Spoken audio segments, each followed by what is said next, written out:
why we're hoping that either candidate in the presidential race will win decisively, so we won't have this kind of confusion and second guessing and fear that the election was hacked. So prior to the election, we're seeing some things come up, Brad, and just kind of want your opinion on it. And one is in Maricopa County in Arizona, just a couple of days ago, they discovered thousands of people registered through a business. Their state voting laws clearly say you cannot register through a business. And there were thousands of people that do that, and they got caught. So the question I have is, when they get caught like that, do those ballots get thrown out? What happens? Yeah, that's a good question, and that's something that a judge will probably end up deciding at the end of the day. That's most unfortunate that we have those kinds of tactics, particularly if those tactics are being used to register people who are not even here legally. That's a whole other issue. We have estimates about 25 million that have come across the border illegally over the last 4 years, and a portion of those, a good portion of those, some anticipate, might be actually registered to vote deliberately or inadvertently and encouraged to vote. And that, of course, could throw the election as well. And places like Arizona, where the pollsters are giving a pretty clear weighting on one candidate versus another, that could be reversed very easily if we have suddenly fraudulent ballots coming in. Maricopa County, make no mistake, that was the county that had the problem last time, where a lot of people stood in line and were simply not able to vote and gave up. The other thing is, if they are automatically going to give illegal aliens a ballot to vote, and somebody who's in the process of getting a green card can't vote, did we just wipe out the green card system? Yeah, it's interesting because it's like we're giving more privilege to those who are here illegally. And of course, that's very, very problematic. And the green card system is subject to being just mocked because it has restrictions. You come here, you have a green card to work, you have some limitations. You even had some that are for the purpose for agricultural work specifically and things like that. People say, forget the green card. We'll just come across the border illegally. We can do what we want. And, this administration is going to turn the other way, give us free housing, free benefits, free education for our kids, everything free medical care, and no problem. So that's a real issue. But then when we get it into the election, and if the administration turns the other way, the Department of Justice looks the other way, and then we have states where you have secretaries of states who are really not opposed to illegals voting, then we've got a serious problem with trust and integrity, and that's why people need to vote. I hope this election is just so overwhelming for one candidate or another that the issue of those trying to thwart the election is not even looked at on November 6th, because we want it to be very, very clear and convincing. Otherwise, there's going to be a lot of second guessing, because we know there will be some voter fraud taking place. Unfortunately, more probably than during the past. Maybe not more before 2020, but we definitely expect to see some. So we have to be diligent. And I know we at Pacific Justice Institute are working with churches to recruit poll workers and poll watchers all across the country, Perry. We're doing this. And we're also equipping churches to have voter registration Sundays. We have close to 1,000 churches that have agreed to do this, and we still have a nice, easy kit that pastors and churches can utilize. It's still not too late in most states to have voter registration. Good stuff, all the way around. Good stuff. By the way, you can go to pji.org and support Brad and what he does, Pacific Justice Institute. Brad, to that point, let me just unpack that a little bit. If a church decides to become a drop-off point for ballots, what do you recommend for security? Well, that's a real problem, because some churches will do that, and they'll just have a place in their church. And I know of one church that had a drop box outside the church, and there was no security to monitor it, and that's problematic. So any drop box, it should be in a place where you have security, you have cameras, you have good monitoring of it. Also, ideally, It'd be great if you only have it available when you have someone there inspecting it as a security person. And that may be limited considerably for churches and their staffs. We have other churches, depending on the law, that allow for ballot gathering, or some say harvesting. So that's another option that a lot of churches are utilizing. Say, everyone bring your ballot on Sunday morning, and we're going to put them all together, and our executive pastor is going to take them to the drop-off place and have them counted, so they can be counted. Some people are just simply taking their ballots directly to the drop-off place, where they know that their ballot is not going to be stolen, and et cetera. So these are some real issues. Most people, though, I just encourage them to do early voting, period. Do early voting. Yes, you put it through the postal system. Yes, there's a possibility that it may get lost. But if you're choosing between waiting till the day of the election, where you might be sick or out of town or something may happen, versus put it in the mail, I say put it in the mail. Statistically, I think there's a much higher probability that your ballot's going to be counted than if you wait to the day of the election, where you may have 3 to 5% who, for whatever reason, don't vote. And as we all know, Perry, 3 to 5% is decisive in many of these races, potentially including the presidency. I want to come back to media. This is kind of an interesting topic. We know that media, it's been given a nickname, fake news, the legacy media, all of these things. But at the end of the day, the way they are approaching story and truth does shape a culture. And in some cases, it's even used as a weaponization of opinion making. Before I dig into that, what's your opinion of that? What do you think about that? No, it's a real problem. ABC, CBS, NBC, MSNBC, CNN. These are just a few of the networks that are out there. I mean, the major networks, even sometimes Fox News has been caught, not accurately reporting the news. We just saw in 60 Minutes recently, where the interviewer of Kamala Harris, they went and actually cut and pasted the interview process. I mean, they became an activist to report it in a way that was not accurate, and they actually gave in lines of assumption where she didn't say something, but they went ahead and sort of filled it in for her. This is outrageous, and the average American doesn't catch it. That's the problem. But we see a lot of extreme bias there. When we saw the debates that took place, both the presidential debate and in terms of Trump versus Harris, and then we also Waltz versus J.D. Vance. The interviewers were extremely biased. J.D. did an effective job calling him out. And it's at the end of the day, it's shame on them, but it's still very biased. It still has an influence. And so, unfortunately, we are at a point where Christians specifically need to be selective where they're listening. God commands us, not to be conformed to this world, but be transformed by the renewing of our mind, that we might know what is, good and acceptable and perfect for our God. And this is, real important. I think it's Romans chapter 12, verse 1 and 2 to take a look at on that. But we need to be able to do that, and we need to choose good media that we know is likely going to be true and credible, as opposed to propaganda. And unfortunately, it's so sad when you see a pastor or a church elder that you see saying things, and you can just tell they're listening to bad media. And sometimes it's because, I want to be open-minded. I want to be, and it's just they're really not taking truth seriously, and we really need to do that.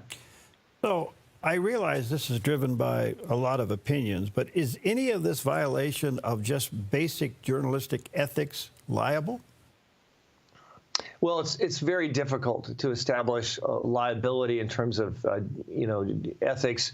It's really where you usually go down on this road is libel, slander, defamation. And when you're dealing with a public official, a person of high notoriety, it becomes very problematic, because in order to sue someone for falsely giving information or falsely reporting something, you have to show, and you're dealing with a public figure like a politician, you have to show not only was the journalist what was reported factually incorrect. Opinion, just that's out there. That's not libel, slander, distortion, but factually incorrect, number one. Number two, it was harmful to the person they received it. But if it's a public figure, they also have to show that the journalist knew it was not true, and they did it maliciously for the purpose of harming that individual. It's almost impossible for a libel slander suit to be filed by someone who's a politician against a journalist. It does come into play very well if you're talking about a private individual who's not a public figure, and they can be taken to the cleaners on that. But the problem is, journalists, of course, know that, so they hold back on their misreporting for those who are public figures, and it's very problematic under existing law. Do you think, especially in this election cycle, looking at some of the numbers that we're looking at today, Brad, do you think Americans now have caught on to this nonsense? And most recently, you referenced the 60-minute broadcast, and then there was the ABC interview, and then even yesterday what happened on Fox News. Do you think people are on to what's going on with the media? Yeah, I think they are. And I think we're seeing that in the polls and the trend, the momentum that's taking place. People are now listening. They're watching.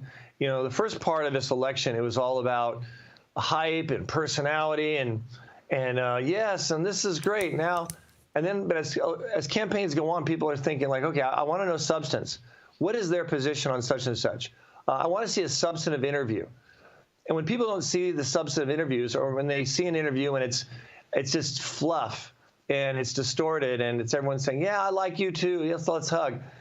The average voter says, wait a minute, what about economic policy? What about foreign policy?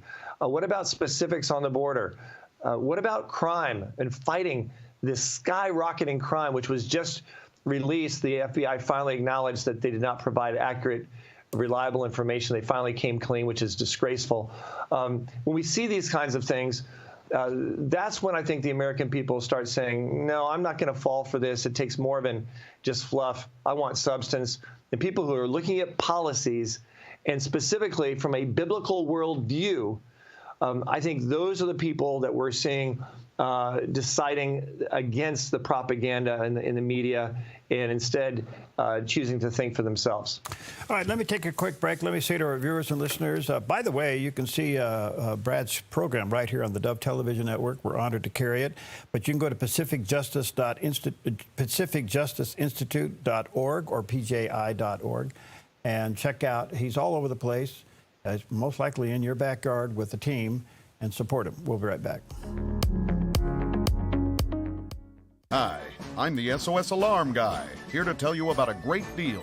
SOS Alarm will not only beat any internet deal, but will install the system too. So burglars, beware. SOS Alarm for security and beyond.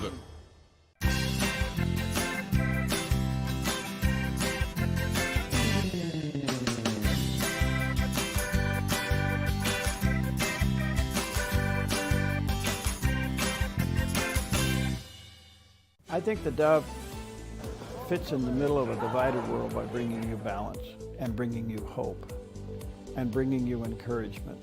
Yes, we inform you with the news, but most of all, we give you what you need to approach the day with hope and understanding of what the news is really all about. Wake up to information, encouragement, and hope. Mornings on the Dove, weekdays on the Dove TV.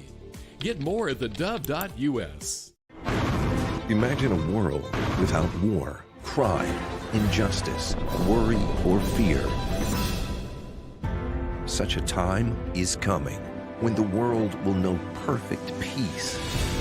This is the millennium, the coming golden age. Join Dr. Jeremiah for his new prophecy series, The Coming Golden Age, on The Next Turning Point. Wednesdays and weekends on the Dove TV. Christ belongs to all people. He belongs to the whole world. For 60 years, Billy Graham and his team took the message of Christ to the world. Have you been born again? Telecasts of Billy Graham crusades continue to reach millions with the gospel. If you repent, he will forgive. Relive these moments on Billy Graham Classics. Jesus said, follow me. Come and change the world with me. Billy Graham Classics, Fridays on the Dove TV.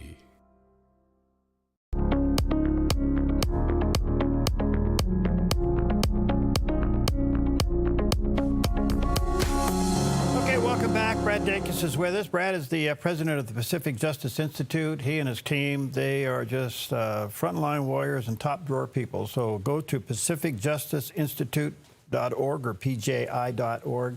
There's the picture of the landing page. You can check out all the things they're involved in and support them.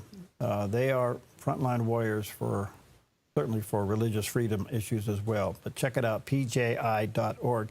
I want to come to that, Brad. I know that a lot of your cases have a lot to do with religious freedom. In the meantime, if this is a question, if Vice President Harris was to win the presidency, what would be your concern about future religious freedom in the United States? It would definitely be under attack, probably even more than it is presently. The Department of Justice has been weaponized to be hostile towards people of faith. And I'll give you a specific example. The Department of Justice is right now using the FACE Act, which is to protect churches from vandalism. Well, they don't go after the people attacking churches. They don't go after the people committing violence, as we saw in the summer of 2020. Putting things on fire and shooting people. No, the Department of Justice is using the FACE Act specifically to attack pro-life counselors, peaceful counselors. We right now are representing a pastor who has a wife, 3 kids, a church up in Michigan.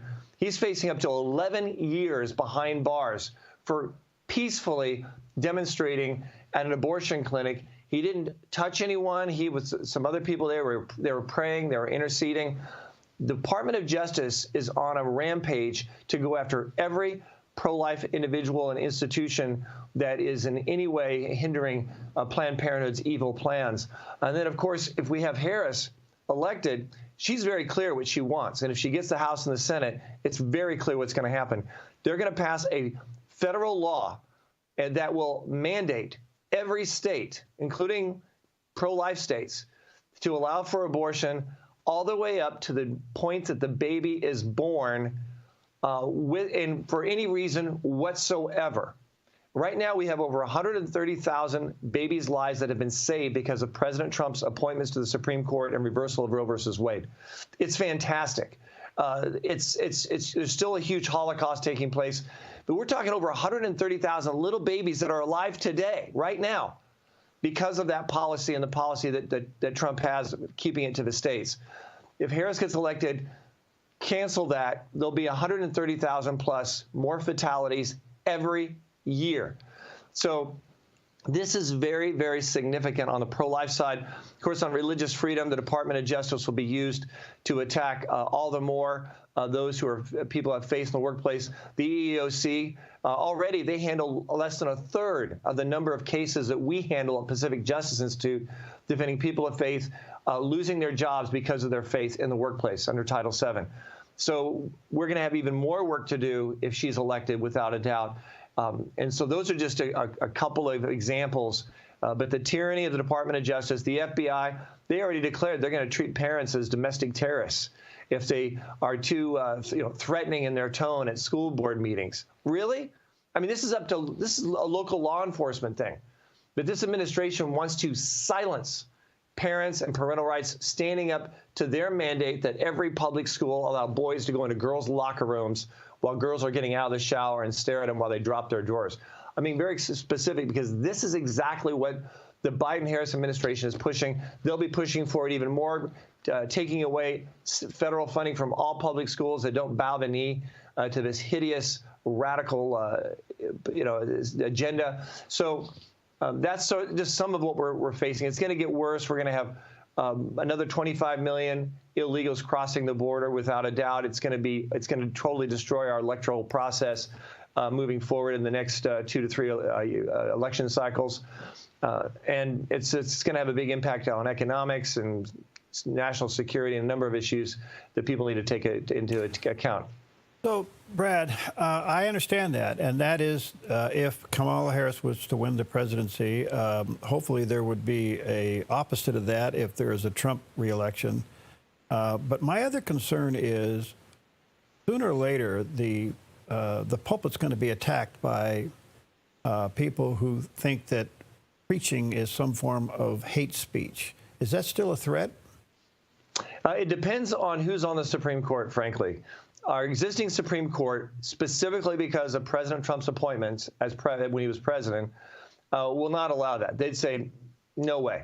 The First Amendment is to protect free speech. However, Thomas, Alito, those are great justices. We don't know what they're, how much longer they're going to be on the bench. Sotomayor on the other side, there's a good chance she could be replaced. I think she will be replaced in the next 4 to 5 years. That's my personal prediction. We'll see based on probabilities and statistics. So the court could easily shift based on who is elected to the presidency and the Senate. So that's what we're looking at in terms of, that's our firewall as the Supreme Court. If we lose that and it shifts because of who's in the White House and the Senate, all bets are off, and we could have an activist court easily saying, no, preaching about what the Bible says about sin and some sins, no, that's not protected speech. That's hate speech. There's a compelling state interest to trump that, and therefore you prosecute and put them behind bars just like they do in Canada. That's very much a possibility, once again, depending on who's in the White House and the Senate appointing judges to the Supreme Court. But we have a lot of politicians with that attitude that have come out and said, the First Amendment's a hindrance in stopping misinformation, they say, or stopping hate speech. Very, very dangerous, and we can't take our First Amendment rights for granted by any means. Do you think it's possible that if President Trump is reelected, that the Johnson Amendment will go away?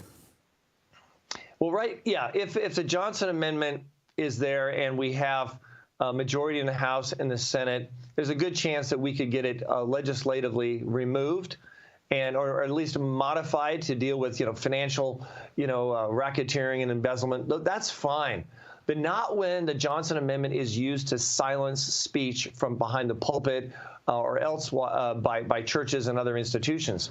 That's the real problem here. Right now, we're confident that the Supreme Court will not approve that application of the Johnson Amendment. That's one reason why the IRS is not going after churches where pastors are boldly preaching truth from the pulpit about issues, causes, and candidates. But once again, we're relying on the courts and who appoints those to the court. That's why we need to make sure we take this election very seriously. I predict we're going to have at least one replacement. I think it's probably going to be Sotomayor. But if we lose Thomas and Alito, all bets are off. The court would then easily shift to an activist court with a different philosophy and respect for or disrespect for the Constitution. Is it fair to say, my last question for you, Brad, that the only thing that stands in the way of America becoming a Marxist communist country is the Constitution, the Supreme Court, and the Christian faith? Yeah, I think that's an accurate statement. And specifically, Christian faith, that is whether Christians are going to live their faith and act on their faith or not. Real quick, Ezekiel 3:18 says it really clearly, the culpability and responsibility of what happens when we're silent. It says, when I say to the wicked, you will surely die, and you do not warn him or speak out to warn the wicked from his wicked way that he may live, that wicked man shall die in his iniquity, get this, but his blood I will require at your hand. This election, we have clear biblical issues, and there's clear biblical right and wrongs on how we vote. It's that clear, whether it's Israel, religious freedom, the sanctity of human life, the rights of parents over their children, with these spiritual death camps called public education. So we have a high culpability, and if you don't vote, you're not just being silent, you're actually giving authority, authorization for the wicked to prevail. And once again, that will be held on your hands. So if the love of Christ needs to compel us to live our faith, and at the very least, the reverence for God and his word and the consequences should also compel us to live our faith and to vote righteously, not selfishly, and not allow pride, which I see happen with some believers, to blind them to the consequences of individuals on a massive scale that the love of Christ compels us not to ignore. Okay, folks, I think you got a little bit of his preach there, too, and he'd love to come to your church and preach. So you can get a hold of him through pji.org.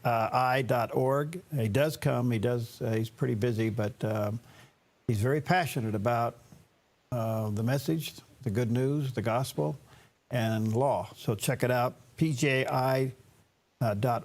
Brad, thank you, friend. I don't know when you sleep, buddy, but thanks for being out there, you and your team. You're all over the place now. So, and by the way, thank you for your program. Doing an excellent job with that. Oh, thank you very much. It's a blessing. Love to serve your audience any way we can. Okay, God bless, pal. Thank you.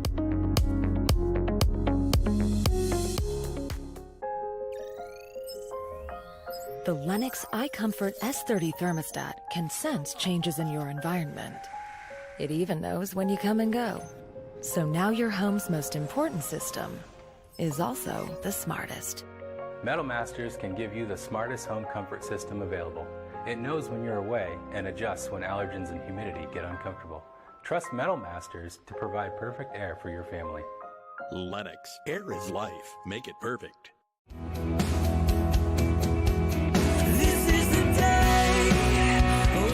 What kind of life are you living? You want to be a happy person, don't chase happiness, chase after God. Don't try to clean your life up and come to God. Come to God and He will clean your life up. You just come as you are. Harvest with Greg Laurie, Tuesday and Wednesday on the Dove TV, encouraging and informative.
Do you know who you are?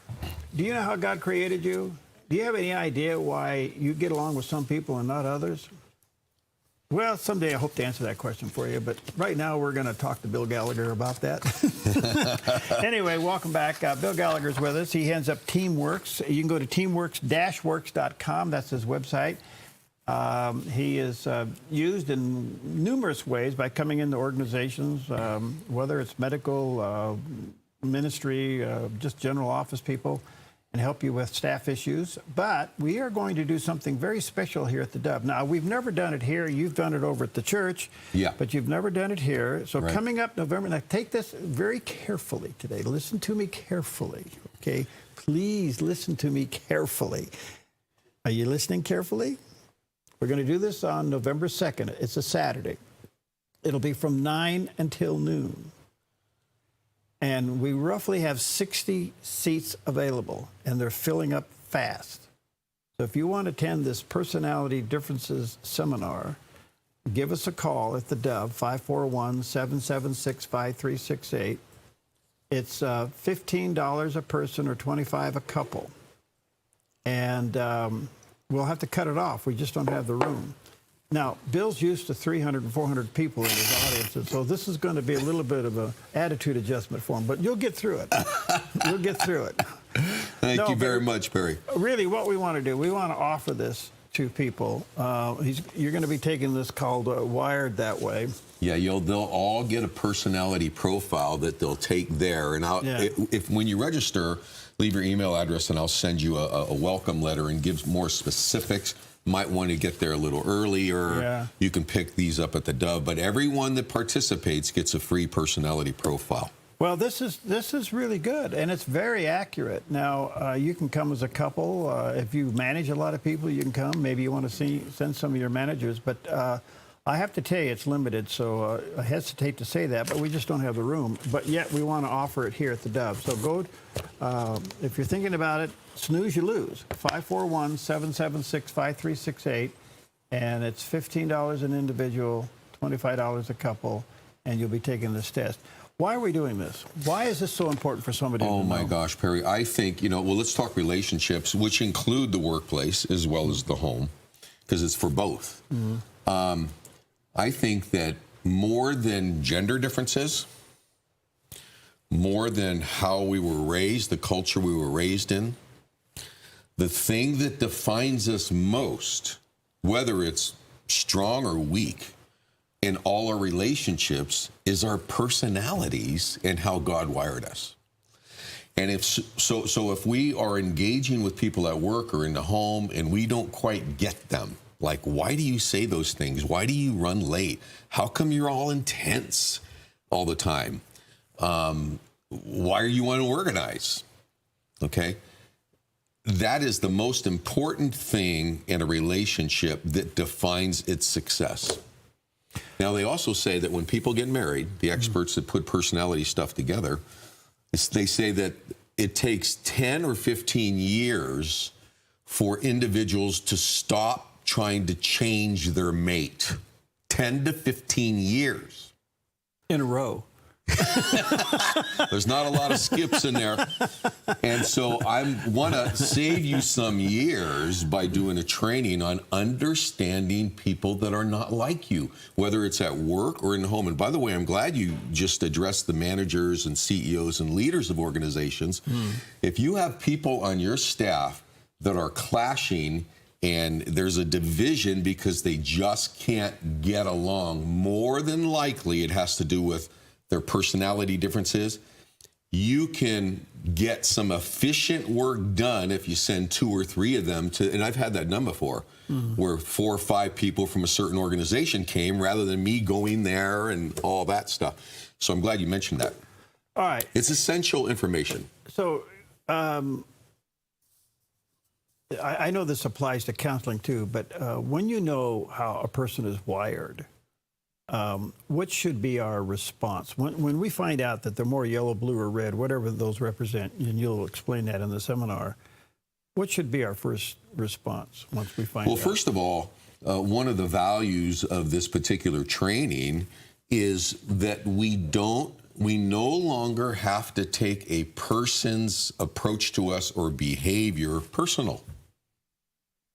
Most of us are offended and hurt when we're working with another personality type that, A, we don't understand, and their approach to us is really wonky. And once organizations, it's probably one of the better team builder things I can do for a home and an organization, because we tend to judge people we don't understand. Or we try to put them in our box. 10 to 15 years for a married couple. We even put God in our box. That's a whole different show. Has God taken this? He's all for in perfect fashion. So, I think one of the big things that helps us right away, like, you don't have to read another book. You just come to this training. It's so simple. It's so powerful. One of the things that is of the most value is that we don't over-personalize another person's behavior, because we understand that's just how they are wired. Okay. So that's a big thing that helps right off the cuff. Yeah, and I think it also helps you to understand you're not going to change some things, you're just not.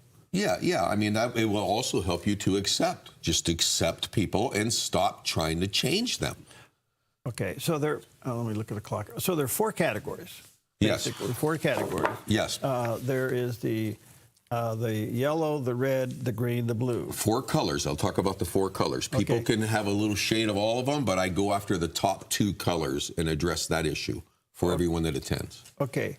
So you admittedly say you are a yellow. I'm a yellow. So you're a sanguine.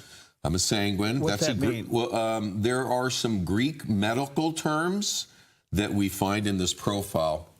Hippocrates, the father of medicine, is the one that came up with the theory that the reason there's at least 4 different types of people is because of their bodily fluid levels. But eventually, medicine ruled that concept out, but has stayed with the principle for thousands of years, okay? And so sanguine is a Greek medical term for bodily fluids. But what I do is I don't use those terms in my training. I explain what those words mean, and I stick with the colors, because if you can hold that up, Perry, the profile is called Wired That Way on the other side, probably the cover. Oh. It's easier. Wired That Way, that was good too. Wired That Way, people never forget the colors. I think I mentioned this last time. I've been working for the city of Central Point for 15 years. Yeah. And the city manager still has a wheel, a color wheel, on his door before you go in to meet with him. Okay. About what his percentages and colors are. Okay. So somebody said it was weird that way. Oh, weird that way. Well, no, it's weird if you don't know the colors. It's weird the other way if you don't understand people. Well, this is very good because it says good on stage. That's you. No, it doesn't. It does too. Oh, it does? That's one of the yellow traits? Yeah. Wow.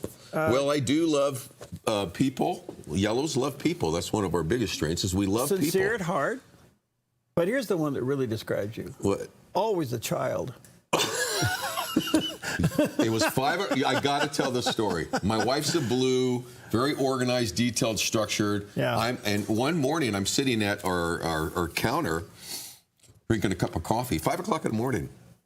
And I said, Jenny, sometimes I feel as a yellow like I'm just a little boy on the inside. Yeah. And she said, oh, no. I was looking forward to an empty nest someday. Really, we're we're not childish. I like to say childlike, which Jesus talked about that too. How about that? You're very much a persuader, so that's good. Yeah. All right, let's go down to the phlegmatic, the green. Okay, green. Greens are very easygoing. They're very logical. Yellows would be very emotional and very demonstrative. Yeah. Greens are very methodical. They're very kind. They're very, very logical. So here's a classic. Guy comes home from work. He's a green. His wife says, how was your day? And he goes, fine. That's about it. Yeah. If you want to know what fine looks like, you got to ask him more questions. But he's thinking, why are you getting so upset? Fine. How many ways can you say fine? So they're very, they're not that wordy. And when they speak, it's accurate. That's a green. Okay. And they hate conflict, by the way. Yeah, I noticed that. They hate conflict immensely. Okay. Most greens spend their whole life learning how to avoiding tactics to avoid conflict. It's not good for a relationship, though. So when I'm hearing you say they're evasive, they can be evasive when there's conflict. As a matter of fact, they will be. So I do another training on how people that are passive and evasive when there's conflict that presents himself in the workplace or home, on how to be healthy and how to deal with conflict in a very good way. It'll change their life and their relationships. All right, let me take a break. We got red and blue to do. Let me just say to our viewers and listeners, teamworks-works.com. We're going to do this seminar here at the Dove. It's a Saturday from 9 until noon, November 2nd. And it's $15 an individual, $25 a couple. We're limited in seating, so snooze, you lose. And so if you're interested in doing this, call Renee. No, see, Melinda's here today. Melinda, you're Renee. Yeah, so we're going to, if you get a busy signal, which is probably the case happening right now, go ahead and just hang up and call back. We'll do the best we can, but we are limited, and it'll be on November 2nd from 9 until noon. All right, we'll come back. We'll deal with the choleric, and we'll deal with the melancholy. Those are the reds and the blues. Ooh. Reds and the blues. Do people have all 4 of these colors? Yeah, I think most of us have a splash. Most of us are kind of rainbow in our colors, but I go after the top 2 brightest colors because that defines who we are. Okay, we'll be right back. Worried that inflation might burst your retirement bubble? I'm Michelle Slate. Lighthouse Financial shines guiding light on retirement, investing, and insurance.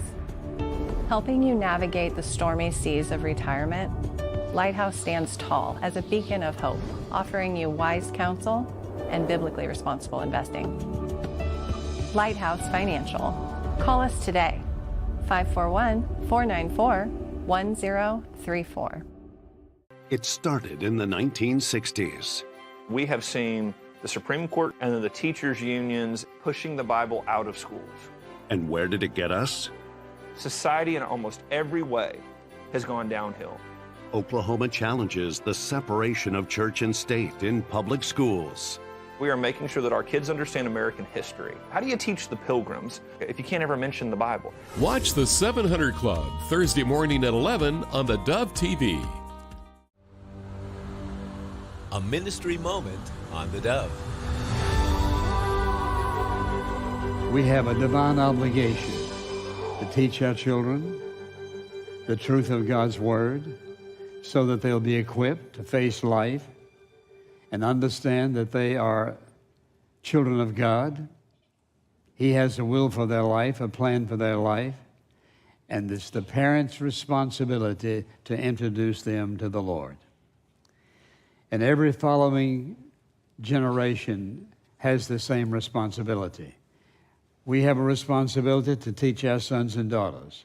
Our sons and daughters have the responsibility to teach their sons and daughters. And they have the responsibility to teach their sons and daughters.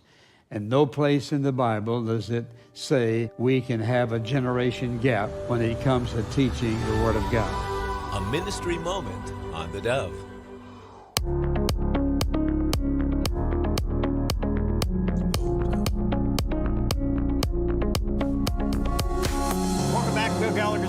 He heads up Teamworks. You can go to teamworks-works.com. That's his website, and he'll come into your organization and help you with, evaluating staff issues, workflow, make the place more productive, make sure people get along, and especially if you have some conflicting problems, he's the guy that kind of comes in at the 30,000-foot views, takes a look at it, and helps you get through those things. But here at the Dove, coming up November 2nd, and we're filling up fast. We do have limited seating. I think it's going to be around 60. He's already bugging me to, take down the walls and put in more chairs around here. Which is a very yellow trait, by the way. I noticed that. You want your way and you don't give up. Anyway, it's from 9 until noon, November 2nd. That's a Saturday. We'll have some refreshments for you. It's $15 an individuals, $25 a couple, and you'll be given this test. Now, if you sign up early and give us your email, he'll get the test to you. He'll connect with you and get the test to you prior to the 2nd. And that's important because that means when you come to the seminar, he'll have the results for you. Yeah, that's right. So you'll take your profile. So the options are either come to the Dove and pick them up. We have some people come from out of the area, obviously, we'll have to mail it to them. Yeah. But, or we can mail you these profiles and take it in advance. If you can't do that at all, then you can take it. I recommend, I'm going to send a letter to everyone that registers and spell this out, because and you don't even have to take the profile, but the people that seem to benefit most are the ones that know who they are before I even start to train. It's a lot more fun that way. So we've dealt with yellows. They are the sanguine. We have dealt, which is popular. We have dealt with the peaceful, the phlegmatic. That's green. And let's before we go to the the jalapeno, let's deal with blue. Jalapeno. The perfect melancholy. Perfect. I'm married to a blue. My wife Jenny. She is organized, efficient. She has a plan for the plan, and it's really not with just adults. You can learn this early on with your children. Matter of fact, I have a handout for kids and teenagers too. Oh, do you? That I can bring with me. But I remember that Jenny's daughter, she was 9, and the first question she ever had a day in the early morning, she was also a blue, was, "What's our plan for the day? All right. What are we going to do after school? What are we having for dinner?" Okay. So they have to have a plan for their plan. They're very organized. They're very efficient. They usually, as far as workplace, they do operations. So they have the capacity to oversee a lot of different departments and weave them all together. They're very, very sensitive. Multitasking? They can multitask. They have perfectionistic tendencies, which can be very, very good or not so good. Probably the downside for every color has downsides too. They have strengths and weaknesses. Yeah. We'll talk about that. I see this. They can be a little self-centered. Maybe a little self-centered. The thing that I find is that blues, because they have to have a calendar and a plan, they're inflexible. That's the thing I struggle most with blues. And I tell Jenny, I just wish you were more flexible. Yellows are too flexible, but they just, if it's not on the schedule, it's not happening. And when does everybody follow the schedule in the workplace? Like, when does that happen? Well, yeah. Yeah. How are they under pressure? They get stressed out. Their blues can get stressed out when they're overwhelmed, and they're also introverts. Greens and blues are introverts, so the only way for a blue to get de-stressed is they need quiet. Just time alone.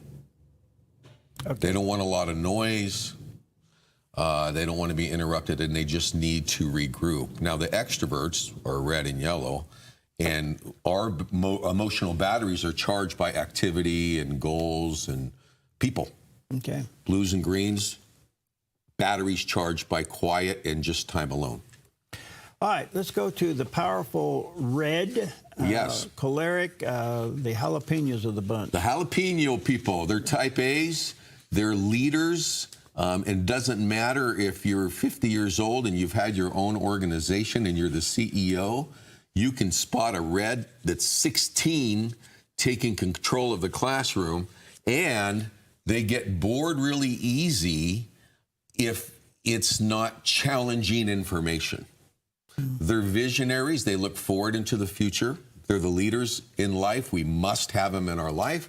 That's the strength of them. They're incredibly smart. The downside or the weakness of a red is they can be a little arrogant, too bossy, and intense. Are they usually firstborns? Usually, yes.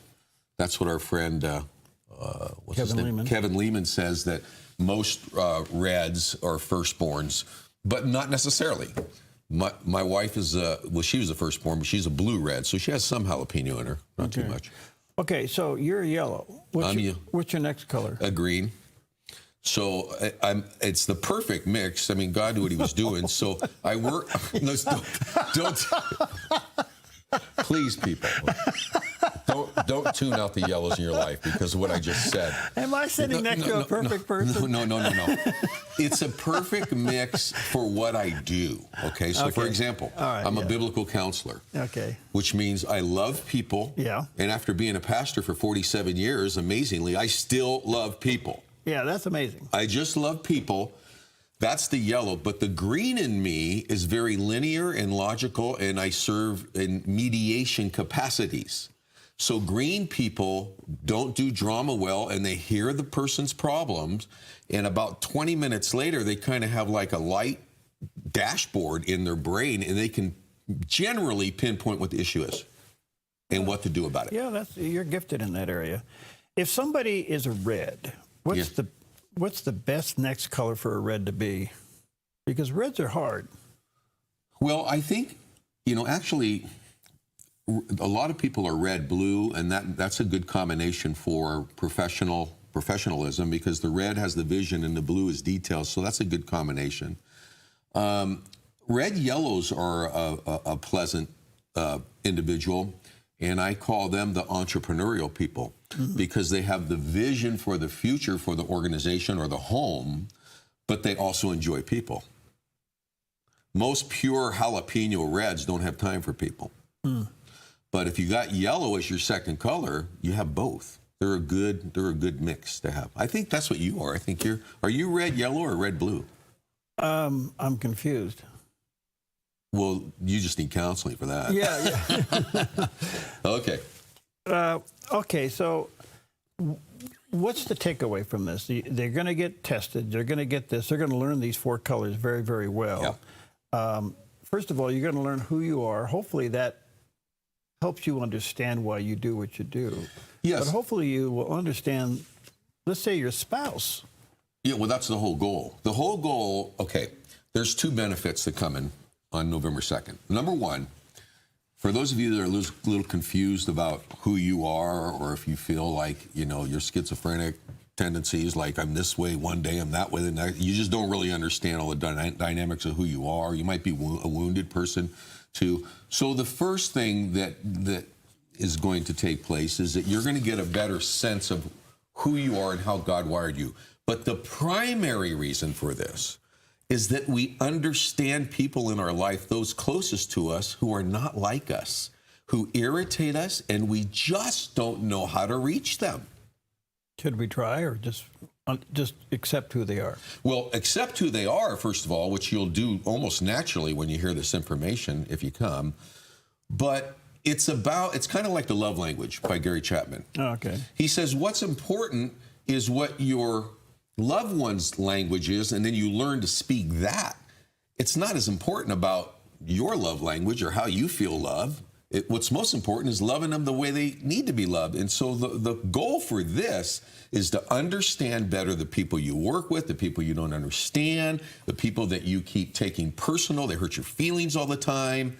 And to understand them, the judgment stops and the capacity to accept grows. So the number one goal is trying to understand other people, not just yourself. Okay, so when you get into offices that may have conflict going on, and I know you do conflict resolution. Yes. Do you look for these traits? Oh, yeah. I don't even have to. I've been doing this for so long that it's natural in my mind. It doesn't take long to figure out most people, not all, but most. Yeah, I'm on high alert as to how they're dealing with the conflict, why they're so hurt about the conflict, more importantly, how to approach the person in a different way that they're having the conflict with based on how that person's wired. Yeah. For example, here's the colors on how they deal with stress. So it's important for us to know. Okay, well, that was my next question. Okay. Let's do it. How does a yellow deal with stress? A yellow can be scattered and forgetful. They're in stress. Okay, how about a green? A green needs time to process and can't work out the issue for a while. So if you have someone green in your family, the best thing to say to that green or green that you work with, look, I was thinking about our conversation at lunch today. Can you just give it some more thought and let's meet together at lunchtime and discuss? Because it was uncomfortable in that staff meeting or whatever. Okay, so you got to give a green time. They're processors. They're not quick on their feet. Okay. Okay. Blue? Blues have a tendency to complain a lot, and reds and yellows struggle with that. It's kind of like, okay, let's just deal with this and move on kind of thing. And so what blues really need, and I've learned this in 20 years of marriage with Jenny, is they need a format and a venue to vent. And what works best for a blue is to validate them, which doesn't mean you agree with them. It just means you're trying to understand their hurt. And then that helps them work it through it. By the way, if you have a long time conflict with a blue and they don't seem to be forgiving and they don't want to talk to you anymore, the quickest way to understand them and get them back into your relationship is to validate what happened in their hurt. And a red, how does a red handle pressure? They can get angry, they can get intense, they can blame other people. Intimidate is a big word. And so reds, you need to just get out of their way and give them time. Just let them vent, let them blow. And then in time, especially if they're believers, they can come back and say, I've had situations where reds have come back and said, you know, are you all right? I mean, we had that conversation and you're all right. And by the way, a lot of people in the workplace especially are intimidated by reds. And when I tell reds that, because they're at the top, they don't even know that. They never even knew that. All right, one quick question. I'm running out of time here. And can a red forgive? Absolutely. Especially if they're Christians, they got the Holy Spirit. Okay. They should. Because they're pretty much driven to be right. They're driven to be right, and they can ask for forgiveness. Matter of fact, when they find out... but do they forgive? Absolutely. Okay. But they're only going to forgive or ask for forgiveness one time. Okay. Don't expect them to continue to grovel.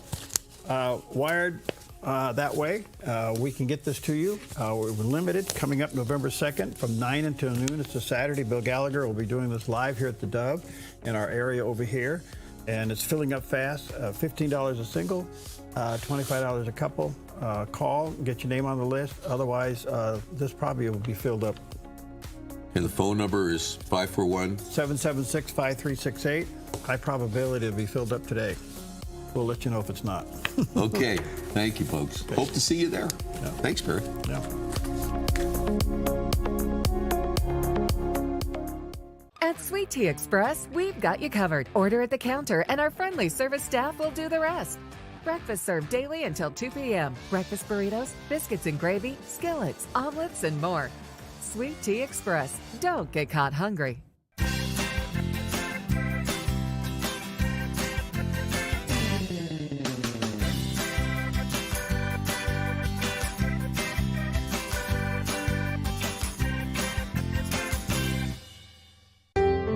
Come fall in love with Northridge Senior Living, where contemporary sunlit interiors meet old world elegance. Walk through our lovely hallways and enjoy the fun staff-led activities. Forge lasting friendships with other residents and our exceptional caregivers. Dine in style. Gather near the fireplace under breathtaking chandeliers. Our reasonably priced apartments are spacious with private balconies. Northridge is Christian owned and operated, pet friendly, and only 2 blocks from Asante Rogue Regional Medical Center. On-site 24/7 in-home care is available.